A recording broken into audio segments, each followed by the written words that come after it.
Morning student, this is my fifth period here in this chapter, establishment of company power.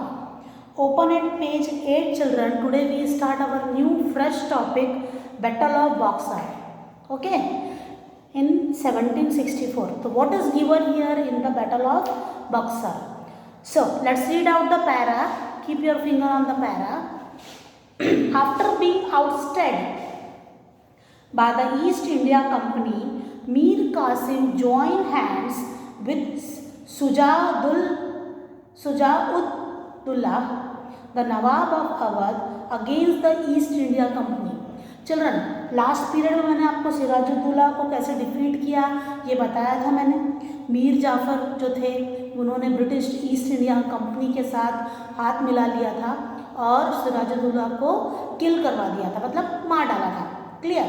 और बदले में मीर जाफ़र को नवाब of Awadh बना दिया गया था. ओके.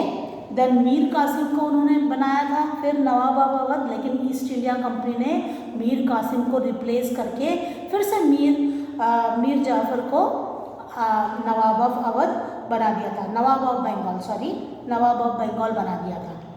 क्लियर. अब बैटल ऑफ बक्सर में उसकी आगे की कहानी दी हुई है. सो I again read out this line.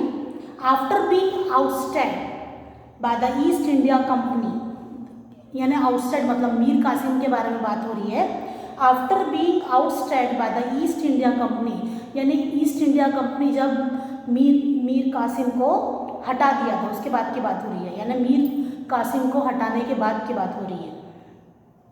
After being ousted by the East India Company, Mir Qasim joined hands with Sujauddullah. किससे हाथ मिलाया मीर कासिम ने? सुजाउद्दौला से हाथ मिलाया. वो कौन थे? नवाब ऑफ अवध थे. कौन थे children? Nawab of Awadh. Against the East India company, किसके खिलाफ हाथ मिलाया? ईस्ट इंडिया कंपनी के, यानी मीर कासिम और जो नवाब ऑफ अवध थे सुजाउद्दौला, ये दोनों ने एक साथ हाथ मिलाया और ये ठाना कि ईस्ट इंडिया कंपनी से हम लड़ेंगे और उसको हराएंगे. किसको हराएंगे? ईस्ट इंडिया कंपनी को. They also gain support from the Mughal emperor Shah Alam two. और किसका और सपोर्ट लिया उन्होंने? शाह आलम टू. ये कौन थे? मुगल एम्परर थे.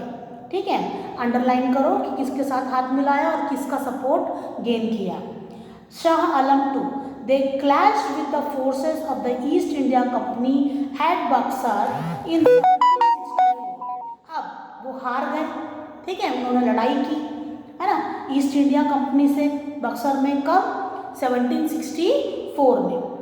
They were defeated. After the Battle of Buxar, Mir Qasim fled from the battle scene and spent the rest of his day in anonymity. So what is given here? See, लड़ाई तो की ये तीनों ने मिलकर, मीर कासिम और सुजाउद्दौला और शाह आलम टू, ये तीनों ने एक साथ मिलकर किसके खिलाफ लड़ाई की चिल्ड्रन? ईस्ट इंडिया कंपनी के खिलाफ लड़ाई की, मगर डिफीट मतलब हार गए. इस बीच में मीर कासिम ने क्या किया? C, Mir Qasim fled from the battle scene. वहाँ से हट गए. बैटल सीन मतलब लड़ाइयाँ चल रही है और मीर कासिम वहाँ से चले गए. Okay. Fled from the battle scene and spend the rest of his day, और स्पेंड किया बाकी दिन, rest of his day in anonymity. Anonymity मतलब क्या होता है कि ऐसी जगह पर उन्होंने रेस्ट किया, ऐसी जगह जाकर छुप गए जहाँ किसी से कोई कांटेक्ट नहीं और कोई आ नहीं सकता, यानी छुप जाना बोलते हैं ना जिसको. हाँ, बिल्कुल उसी तरीके से मीर कासिम बैटल सीन यानी लड़ाइयाँ चल रही है और वहाँ से भाग गए और छुप गए जाकर कहीं पे.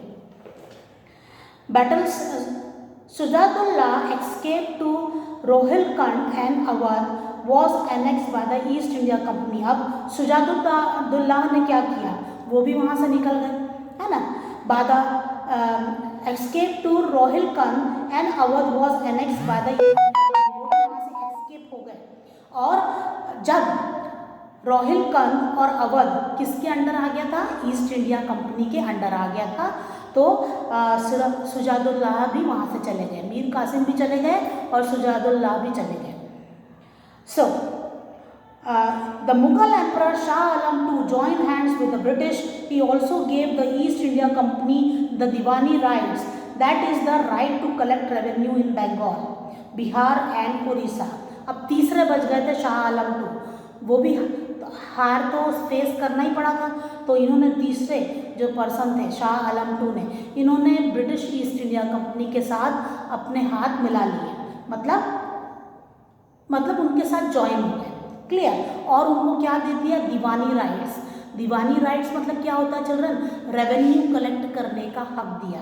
किस प्लेसेस पे, underline it children, Bengal, Bihar and Odisha. Later Shujauddaula was given back Awadh, but he was now more a representative of the British. So what is given here, फिर सुजादुल्ला वापस आए, क्लियर। बाद में उनको हक दिया गया अवध में, यानी अवध वापस आए, लेकिन महर यानी बोला जाता था कि चिल्ड्रन ब्रिटिश क्या किया करते थे कि पर्टिकुलर मान लो मेरे राज पर कब्जा किया उन्होंने, ओके, मैं राजा हूँ और मेरे किंगडम पर उन्होंने कब्जा यानी मुझसे लड़ाई की, मैं हार गई, ओके, मैं हार गई तो उन्होंने क्या किया, मुझसे कहेंगे कि तुम यही जगह पर रूल करो, ठीक है। क्या कहेंगे ब्रिटिशर्स मुझसे कि तुम्हारा यह किंगडम था, हमने तुमको हरा दिया, तुम यही जगह पर रूल करो, मतलब राज करो, लेकिन कौन किसकी परमिशन के थ्रू, यानी किसको सुपीरियर मानोगे तुम, मुझे मानोगे, मतलब ईस्ट इंडिया कंपनी को सुपीरियर मानो, हमारा ही कहना मानो, हम जैसा बोलते हैं वैसा ही करो, बस तुम नाम के राजा यहाँ पर रहोगे, लेकिन सारा जो भी काम होगा वो हमारे ही कंट्रोल में रहेगा, क्लियर चिल्ड्रन। क्या बात हो रही है कि सुजादुल्ला वापस तो आए, उनको उनकी टेरिटरी भी वापस मिल गई, उनका किंगडम भी वापस मिल गया, लेकिन एक नाम मात्र पर वो राजा थे, ओके। लेकिन रूल किसका चल रहा था, ईस्ट इंडिया कंपनी का। ईस्ट इंडिया कंपनी कहती कि ऐसा करो तो वो उसको करना पड़ेगा, क्यों, क्योंकि वो तो जीत चुका है उसका किंगडम ऑलरेडी, है ना, लाइक दिस। तो समझ में आया चिल्ड्रन बैटल ऑफ बक्सर में क्या हुआ। Again I repeat this para, Mir Kasim जिसको हटा दिया गया था, उसने किसके साथ हाथ मिलाया, सुजादुल्ला के साथ हाथ मिलाया, और सपोर्ट किसका लिया, शाह आलम II का लिया। ये तीनों ने मिलकर ब्रिटिशर से लड़ाई की, हार गए, क्लियर। सुजादुल्ला अब बैटल सीन को छोड़कर चले गए, ओके, और जो हमारे मीर कासिम बैटल सीन को छोड़कर चले गए, शाह आलम भी वहाँ से भाग गए, तीसरे जो बचे थे, ठीक है, पहला क्या थे, मीर कासिम बैटल सीन को छोड़कर चले गए, फिर सुजादुल्ला वो भी वहाँ से चले गए, और जो शाह आलम II थे, ओके, उन्होंने किसके साथ हाथ मिलाया चिल्ड्रन, ब्रिटिशर्स के साथ हाथ मिलाया, और उनको दीवानी राइट्स दिया। दीवानी राइट्स मीन्स क्या होता है, टैक्स कलेक्शन करने की।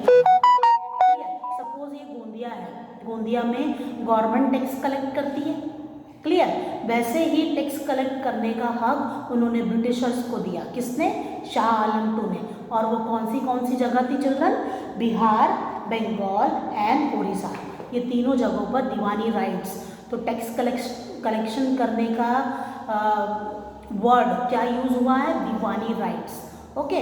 दीवानी राइट्स मतलब क्या होता है कि आपने किसी पर्सन को टैक्स कलेक्ट करने का हक दिया, क्लियर चिल्ड्रन। और फिर सुजादुल्ला जब वापस आए तो उनको किंगडम दे दिया गया, लेकिन हक किसका चला, किसका राइट चला, किसका रूल चला, ब्रिटिशर्स का चला। वो सिर्फ एक नाम मात्र का राजा था, क्योंकि अपने उसको किंगडम को देखना था, क्लियर चिल्ड्रन। ये टॉपिक आपको क्लियर हुआ। Now next topic is dual governance in Bengal. See children, what is given here in this, it is also very interesting. Dual governance मतलब दो तरीके की पावर, है ना। डुअल गवर्नेंस मतलब पर्टिकुलर एरिया में दो गवर्नमेंट काम कर रही है ना। Just see what is given here in this para, keep your book in front of you. After the battle of Buxar, a dual government under the dual form of government. The British gained the right to collect diwani. British को तो दे दिया गया था दीवानी rights, okay. So the Nizamat civil administration or responsibility of maintaining law and order and protecting the state boundaries remain with the Nawabs. अब दूसरा rights किसको दिया था, दूसरा कौन सा राइट था, अगेन आई रिपीट, निजामत। निजामत क्या बताया गया, underline it, civil administration. Okay, लोग क्या कर रहे हैं, क्या खेती बाड़ी कर रहे हैं, लाइक दैट, है ना, ये सारा सिविल एडमिनिस्ट्रेशन है। किसका ज़मीन पर से झगड़ा हो रहा है, ये सिविल उसको सुलझाने का काम है ना, ज़मीन पर ये खेती किसकी है ना, यहाँ रोड बनने चाहिए क्या, है ना, लाइक दैट, ये सारा सिविल एडमिनिस्ट्रेशन में आता है। क्लियर। और responsibility of maintaining law and order, शांति बना के रखना, लॉ एंड ऑर्डर मीन्स शांति बना के रखना। Clear. And protecting the state boundary, state boundary को प्रोटेक्ट करना, मतलब अगर हमारा ये किंगडम है उसको प्रोटेक्ट करना कि कोई एनिमीज एंटर ना कर पाए हमारे पर्टिकुलर एरिया में, उसको कहते हैं protecting of the state boundaries. Remain with the Nawab. Okay, Deewani rights किसको दिया, ब्रिटिशर्स को, रेवेन्यू कलेक्ट करने का हक किसको दिया, ब्रिटिशर्स को। और फिर दूसरा क्या काम था, लॉ एंड ऑर्डर मेंटेन करना, बॉर्डर को सिक्योरिटी करना। ओके, और एडमिनिस्ट्रेशन ऑफ सिविल, है ना, ये सारी चीज़ें किसको दी चिल्ड्रन, नवाब को। तो ब्रिटिशर्स भी थे और नवाब्स भी थे। क्लियर। ये दोनों लोग एक ही एरिया में रूल कर रहे थे, इसको कहते हैं डुअल गवर्नेंस। Clear children. अब आगे क्या प्रॉब्लम होती है इसमें, यानी इसमें problem see, the common people suffer, जो कॉमन पीपल है वो तो सफ़र करेगा ही, सफ़र मतलब परेशान होएगा ही। ठीक है। The common people suffer the most under the dual arrangement, ये डुअल गवर्नमेंट में जो कॉमन पीपल है ये सफ़र कर रहा है, like that. Okay, suffer. As neither the East India company nor the nawab paid any attention to their welfare, ना British ध्यान दे रही थी ना नवाब ध्यान दे रहे थे कि कॉमन पीपल खुश है कि नहीं, कि उनकी भलाई के लिए और क्या सोचना चाहिए। जैसे हमारी गवर्नमेंट सोचती है ना, पर्टिकुलर हॉस्पिटल खोलो जिसमें लोगों का फ्री इलाज हो, स्कूल खोलो गवर्नमेंट की ताकि बच्चे फ्रीली पढ़े। तो ये जो दोनों पार्टीज थे, ब्रिटिशर्स और नवाब, ये दोनों भी लोगों के बारे में तो सोच ही नहीं रहे थे, है ना। They are not thinking about the welfare of the people, they are not thinking at all, है ना। ये कॉमन पीपल्स के बारे में बिल्कुल भी नहीं थिंकिंग हो रही थी। So what is given the next, almost 1/3 of the population perished in famine. अब ऐसा तूफान आया, है ना, ऐसा जलजला आया, बारिश गिरी या सूखा पड़ा, लाइक दैट, फेमाइन इसी को कहते हैं, है ना, गॉड गिफ्टेड जो होता है, उसमें कई सारे लोग मारे गए। Clear. See, 1/3 of the population perished in famine. No arrangement were made to help the people during the famine. अब लोग मान लो सूखा पड़ रहा है, ठीक है, तो अब इसमें गवर्नमेंट को चाहिए ना कि सूखा पड़ रहा है, खेती बाड़ी नहीं हो रही है, तो लोगों तक खाना पहुंचाए, पानी पहुंचाए। तो no arrangement made by any of the governance, है ना, दोनों गवर्नेंस में से दोनों ने भी ध्यान नहीं दिया कि सूखा पड़ रहा है, लोग मर रहे हैं, प्यास से भूख से मर रहे हैं, तो उनके लिए कुछ किया जाए। तो दोनों गवर्नेंस ने ध्यान ही नहीं दिया कॉमन पीपल के लिए कि उनके लिए कुछ अच्छा कर सके। Clear. So on the other hand the British official amassed a large fortune and came to be known as nabob। On the other hand मतलब एक दूसरी तरफ जो ब्रिटिश ऑफिशियल थे, लार्ज अमाउंट मतलब यानी कई सारे ब्रिटिश ऑफिशियल आ गए इंडिया में और बस गए, है ना। उन ब्रिटिश ऑफिशियल को क्या नाम दिया गया चिल्ड्रन, नेबोब्स। क्या नाम दिया गया, underline it here, it is given in the page here, nabobs. Again I read this line, on the other hand the British official amassed a large fortune and came to be known as nabob। Okay, क्या बोला गया है, जब large quantity में British official India में आए और यहाँ रहने लगे, है ना, तो उस ग्रुप को क्या नाम दिया गया है, nabobs. Clear children. Now see the Anglo Mysore war. Our next topic is Anglo Mysore war.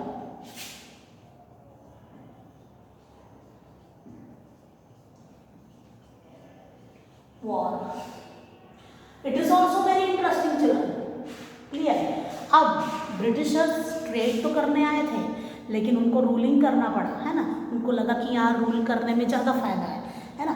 अब सबसे ज़्यादा उनको किसको फेस करने में डिफ़िकल्टी हो रही थी, जब किसको फेस करने में हो रही थी, सुल्तान ऑफ मैसूर, मैसूर सुल्तान को जो हैदर अली थे और जो टीपू सुल्तान थे, ये दो स्ट्रॉन्गेस्ट अपोजिशन थे ब्रिटिशर्स के खिलाफ, है ना, बहुत स्ट्रॉन्ग पार्टी थे।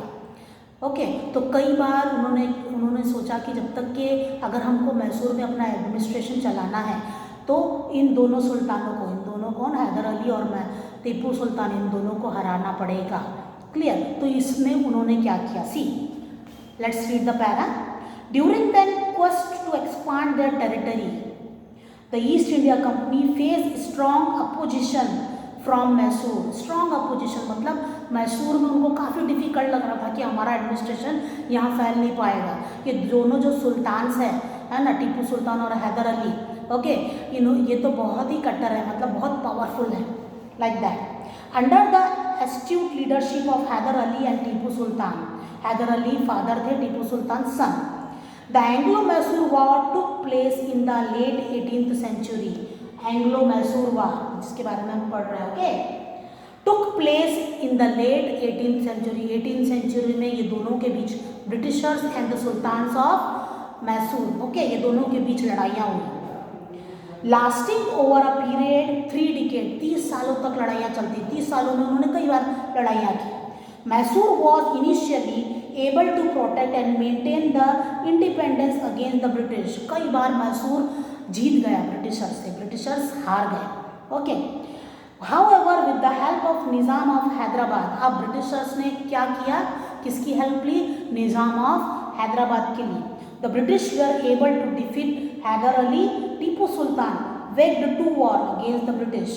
However, at the Battle of Seringapatam, 1799, Tipu Sultan was defeated and killed. Okay, जो 3 वॉर लड़े गए, 3 वॉर सुल्तान ऑफ मैसूर और ब्रिटिशर्स के बीच में हुए, 2 वॉर मैसूर जीत गया, तीसरे वॉर में जब उन्होंने अपने कैपिटल सिटी सरिंगापट्टनम को बचाते बचाते टीपू सुल्तान की डेथ हो गई। Clear? So Mysore was annex, Mysore पर कब्जा कर लिया आखिरकार।